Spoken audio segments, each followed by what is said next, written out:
inequality, unemployment, school system declining, poor housing, poverty. police brutality. They would either hit you in the head or lock you up for just being there. People were running out of patience.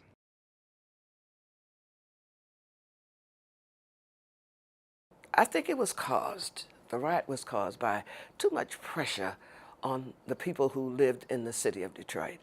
Just like Howard Neal and the Movie Network said, I'm sick and tired of this, I'm not going to take it anymore. I think African Americans in Detroit at the time was pretty sick and fed up with their second-class treatment.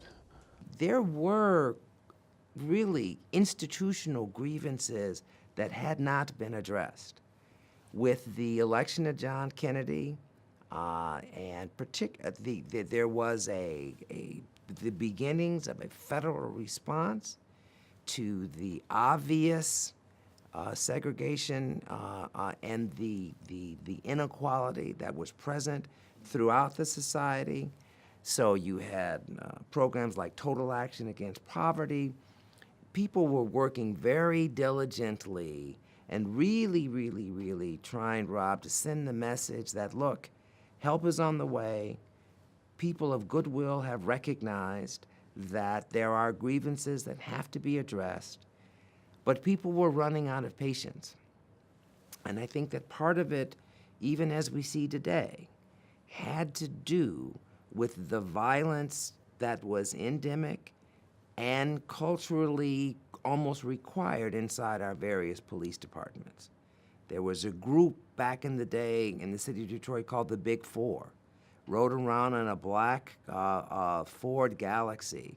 It'd be 4 white detectives who would jump out at a moment's notice and clear entire blocks where people were congregating, doing nothing, but nevertheless simply demonstrating their ability to impose their will on people who they thought less than them and people at the time who were doing nothing wrong except being largely poor and black. And if they saw anyone on the corner singing, as we used to do, we used to sing on the street corner under the street lights, or tossing pennies, or just standing around smoking or drinking, they would bust the crowd up.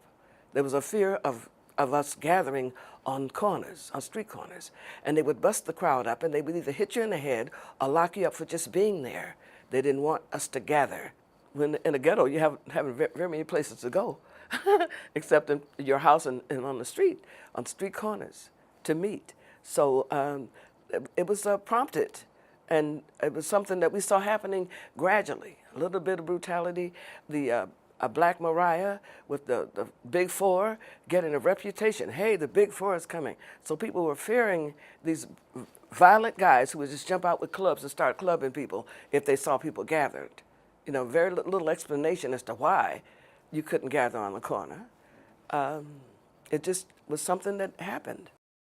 When you look at 1967, it was more of a disturbance. It was more of the population, the citizens of Detroit expressing their displeasure with their quality of life, with the inequality in employment, income, housing options, services available, school system declining, and just a general frustration. And so, quite frankly, the spark was something like the raid on a blind pig on 12th and Claremont late one night, which really had nothing to do with all of those things, but it was something that ignited then the frustrations of the citizens. I've forgotten who said it, but they say we've been talking to the wrong black people in this community. And I remarked, and I think Art Johnson, you haven't been talking to the wrong people. You haven't been listening to us. We told you about police brutality. We told you about poor housing. We told you about unemployment. We told you about the educational system in the city. And this has just all exploded. You just haven't been listening.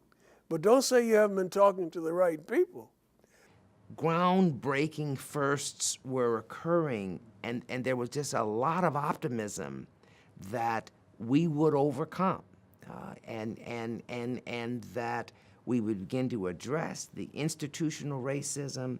We would wipe out the very purposeful scourge of segregation, but it wasn't meant to be. It just didn't, whatever we were doing, we couldn't do fast enough.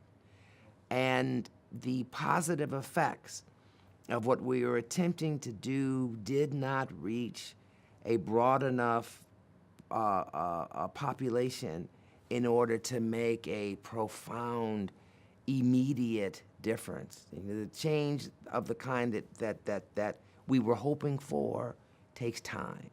And after 300 years, people, I think, on a lot of levels, in a lot of circumstances, had simply run out of patience.